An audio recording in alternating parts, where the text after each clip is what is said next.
దేవునికి మహిమ కలుగును గాక.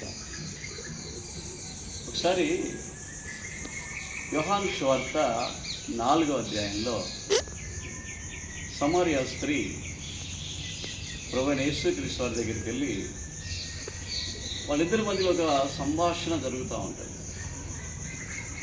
యేసు ప్రభువారు ఆమెను నీళ్ళు అడుగుతూ ఉంటారు.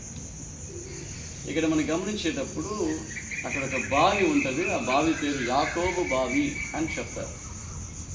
ఆ యాకోబు బావి వద్ద యేసు ప్రభు ఒంటరిగా కూర్చొని ఉన్నప్పుడు ఎండవేళలో ఆ సమరయ స్త్రీ నీళ్లు చేరుతూ ఉంటే, అమ్మా నాకు కొంచెం నీళ్ళు ఇవ్వు అంటాడు. అప్పుడు ఆమె అంటది, మేము సమరయులము, మీరు యూదులు, మా దగ్గర మీరు ఎలాగో నీళ్ళు అడగగలుగుతున్నారు అంటే, అప్పుడు యేసు ప్రభు చెప్పిన మాట ఏంటి, నేను ఎవరు అని నీకు తెలిసినట్లయితే నువ్వు ఇలాగా మాట్లాడు, జీవ జల నదులను ఇచ్చుటకు నేను సమర్థుడను అని చెప్పి అక్కడ సంభాషణ జరుగుతూ ఉంటుంది. నేనిచ్చే నీళ్లు తాగితే ఇంకెన్నడూ కూడా మీకు దప్పి కలగదు. కాబట్టి ప్రభువారు ఇచ్చే ఆ యొక్క నీళ్లను మనము తాగేటప్పుడు ఎప్పటికి కూడా మనకు దప్పి కలగదు, ఎప్పటికి కూడా మనకు దాహము కలగదు.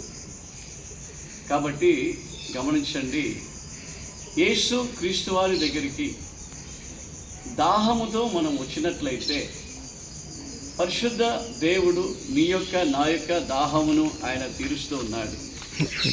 దాహము గల వారిని ఆయన జీవ జల నదులను వారికి తాగుటకు ఇస్తూ ఉన్నాడు.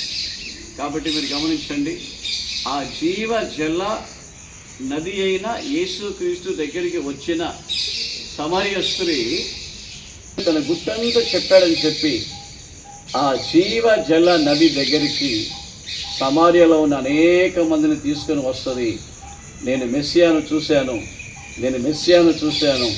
మీరు కూడా రండి అని చెప్పి. కాబట్టి నేను మీకు చెప్పేది ఒకటే, యేసు క్రీస్తు వారిని చూచినవాడు, యేసు క్రీస్తు వారి యొక్క అభిషేకాన్ని పొందినవాడు, జీవ జల నది అయిన యేసే దగ్గర దాహము తీర్చుకున్నవాడు మరి ఇంకెన్నడూ పాపము చేయకుండా అనేక మందిని ప్రభు చెంతకు నడిపిస్తూ ఉంటాయి. నేను కూడా ఆ యాకోబు బావి దగ్గర సమరయ స్త్రీ వలె మనల్ని సమర్పించుకొని ఆ జీవ నదిని మనం తాగుదాం, ఆ జీవజల నదులను మనం అనుభవించుదాం. అప్పటి నిజముగా మన జీవితాలు మారుతాయి. దేవుడు నిన్ను ఆస్వాదించునుగాక.